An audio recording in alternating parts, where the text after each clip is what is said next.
Depuis le milieu du siècle dernier, les mathématiciens sont de plus en plus soucieux d'atteindre à l'absolue rigueur. Ils ont bien raison, et cette tendance s'accentuera de plus en plus. En mathématiques, la rigueur n'est pas tout, mais sans elle, il n'y a rien. Une démonstration qui n'est pas rigoureuse, c'est le néant. Je crois que personne ne contestera cette vérité. Mais si on la prenait trop à la lettre, on serait amené à conclure qu'avant 1820, par exemple, il n'y avait pas de mathématiques. Ce serait manifestement excessif. Les géomètres de ce temps sous-entendaient volontiers ce que nous expliquons par de prolixes discours. Cela ne veut pas dire qu'ils ne le voyaient pas du tout, mais ils passaient là-dessus trop rapidement. Et pour le bien voir, il aurait fallu qu'ils prissent la peine de le dire. Seulement, est-il toujours nécessaire de le dire tant de fois ? Ceux qui les premiers se sont préoccupés avant tout de la rigueur nous ont donné des raisonnements que nous pouvons essayer d'imiter. Mais si les démonstrations de l'avenir doivent être bâties sur ce modèle, les traités de mathématiques vont devenir bien longs. Et si je crains les longueurs, ce n'est pas seulement parce que je redoute l'encombrement des bibliothèques, mais parce que je crains qu'en s'allongeant, nos démonstrations perdent cette apparence d'harmonie dont j'ai expliqué tout à l'heure le rôle utile. C'est à l'économie de pensée que l'on doit viser. Ce n'est donc pas assez de donner des modèles à imiter. Il faut qu'on puisse, après nous, se passer de ces modèles et, au lieu de répéter un raisonnement déjà fait, le résumer en quelques lignes. Et c'est à quoi l'on avait déjà réussi quelquefois. Par exemple, il y avait tout un type de raisonnement qui se ressemblaient tous et qu'on retrouvait partout. Ils étaient parfaitement rigoureux, mais ils étaient longs. Un jour, on a imaginé le mot d'uniformité de la convergence, et ce mot seul les a rendus inutiles. On n'a plus eu besoin de les répéter, puisqu'on pouvait les sous-entendre. Les coupeurs de difficulté en 4 peuvent donc nous rendre un double service.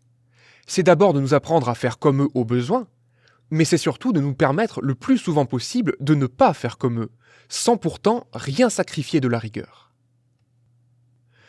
Nous venons de voir par un exemple quelle est l'importance des mots en mathématiques, mais j'en pourrais citer beaucoup d'autres.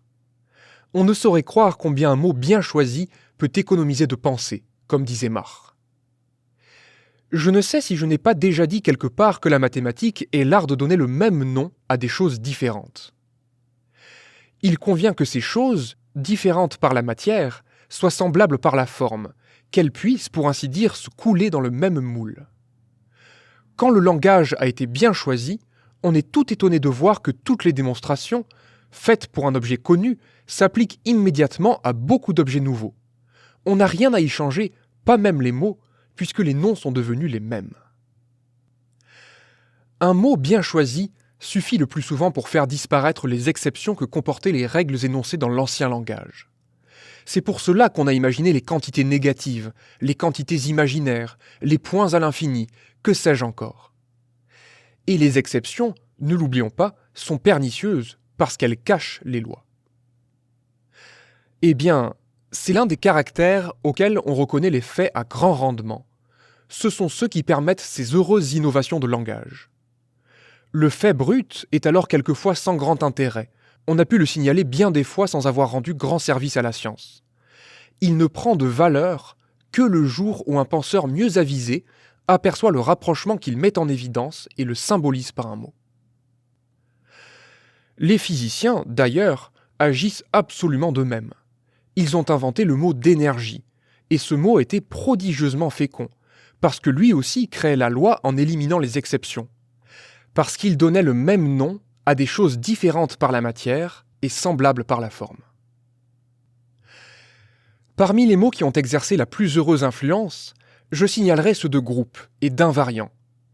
Ils nous ont fait apercevoir l'essence de bien des raisonnements mathématiques. Ils nous ont montré dans combien de cas les anciens mathématiciens considéraient des groupes sans le savoir, et comment, se croyant bien éloignés les uns des autres, ils se trouvaient tout à coup rapprochés sans comprendre pourquoi.